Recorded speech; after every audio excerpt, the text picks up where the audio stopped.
میرا باپ مجھے ڈاکٹر دیکھنا چاہتا تھا تو وہ بڑا عزت کا زمانہ تھا ڈاکٹری کا، کہ ایک عزت تھی، وقار تھا، مقام تھا، اس لیے میرا باپ کہتا پتر بڑی عزت ہے تینوں ڈاکٹر بناونا ہے، بڑی عزت ہے، بڑی عزت ہے تینوں ڈاکٹر بنا۔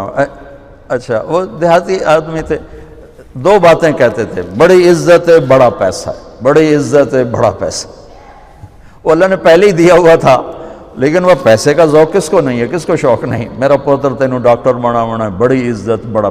اور جب میں نے 3 دن کے لیے گیا، یہ گورنمنٹ کالج لاہور پڑھتا تھا، سینٹر ماڈل سے میٹرک کیا، گورنمنٹ کالج یہ ہمارا جو راوی اب تو یونیورسٹی بن گیا، تو 3 دن کے لیے میرا ایک دوست مجھے ایسے کھینچ کے لے گیا، وہاں سے اللہ نے میرے 4 مہینے کروا دیے۔ 4 مہینے کے آخر میں ایک نوجوان نے کہا تو ڈاکٹر بن کے کیا کرے گا، تو عالم بن جا۔ تو اللہ نے اس کی بات میرے دل میں ڈال دی، میں اس طرف چل پڑا۔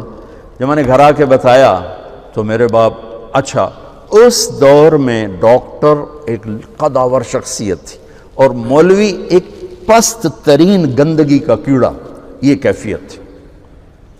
اور ہمارے دیہاتی ماحول میں مولوی کمی ہوتا تھا، کمی، جیسے لوہار، کمہار، دھوبی، ایسے مولوی کا سٹیٹس کمی کا تھا۔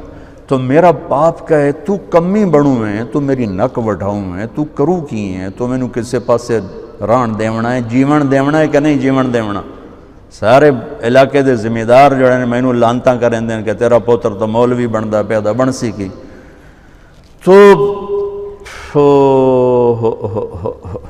23 نومبر 1972 صبح 8-9 بجے کا ٹائم تھا، میرے باپ گھر میں آئے، وہ ذمہ داروں والی چادر پہنی ہوئی بڑی اور چولا کھلا، پگڑی کھول کے یہاں رکھی ہوئی، تو مجھے دیکھتے ایک دم غصے میں آ گیا، یہ تو مولوی بننا ہے تو میرے گھر چوں نکل جائے، زور سے کہا یہ تو مولوی بننا ہے تو میرے گھر چوں نکل جائے۔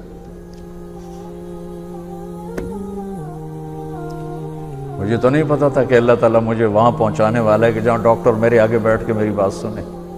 مجھے تو اس وقت پتہ نہیں تھا کیا ہونے والا ہے میرے ساتھ، میں تو اسی طرح ہی نکلا تھا کہ ٹھیک ہے جی میں تیار ہوں۔ تو میرے باپ کی شدت دیکھ کر میری ماں نے مجھے الگ کر لیا کہ تو جا، کوئی نہیں، اللہ تیرا ساتھی ہے۔ میں 300 روپیہ میں نے دیا، 300 روپیہ بڑی وڈی دولت ہے اس وقت، میں نے 300 روپیہ دیتا کہ جا اللہ تیرا وارث ہے۔ تو میں رائمنڈ آ گیا، یہاں میں تعلیم حاصل کرنے لگا، 8-9 سال یہاں پڑھا۔ سال 2 سال کے بعد میرے باپ بھی بالکل راضی ہو گئے، بہت ہی راضی ہو گئے تھے، بہت ہی راضی ہو گئے تھے۔ اس وقت امیج ڈاکٹر کا ایک بہت باعزت تھا۔ میں ہاتھ جوڑ کے رو کے کہتا ہوں کہ اب ڈاکٹر ایک کاروباری نظر آتا ہے، وہ بھی پیسے کے پیچھے ایسے ہی بھاگ رہا ہے جیسے مال روڈ کا تاجر بھاگ رہا ہے، جیسے لبرٹی مارکیٹ کا تاجر پیسے کے پیچھے بھاگ رہا ہے، وہ بھی ایسے ہی بھاگ رہا ہے۔ کوئی جائز کمائی، جائز محنت کا صلہ لینا کوئی منع تھوڑا ہے، وہ آپ کے رزق حلال ہے۔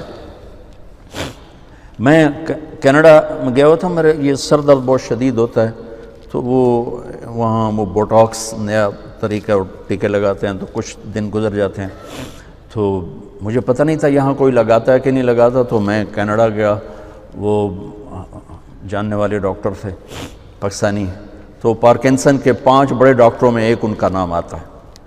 تو وہ ان کے کلینک میں بیٹھا ہوا تھا اور بات چلتے چلتے تو یہ ایسی ایک پینسل پڑی ہوئی تھی ان کے ٹیبل پر، تو وہ یوں پینسل اٹھا کے مجھ سے کہنے لگے مولانا یہ ایک پینسل میں کسی کمپنی کے ایجنٹ سے لے لوں تو میں بلیک لسٹ ہو جاؤں گا، ایک پینسل میں کسی کمپنی کے ایجنٹ سے لے لوں تو میں بلیک لسٹ ہو جاؤں گا، میں کلینک نہیں کر سکتا اس کے بعد۔ تو آپ ڈاکٹر بنے، تاجر نہ بنے، ڈاکٹر بنے، آپ مسیحا بنے، اللہ کی قسم مریضوں کی دعائیں آپ کی نسلوں کو نہال کر دیں گی۔ اگر آپ صرف تاجر بن گئے تو ٹھیک ہے 4 پیسے تسی وٹ لینے، لیکن پتہ نہیں آگے نسلوں کا کیا ہوگا۔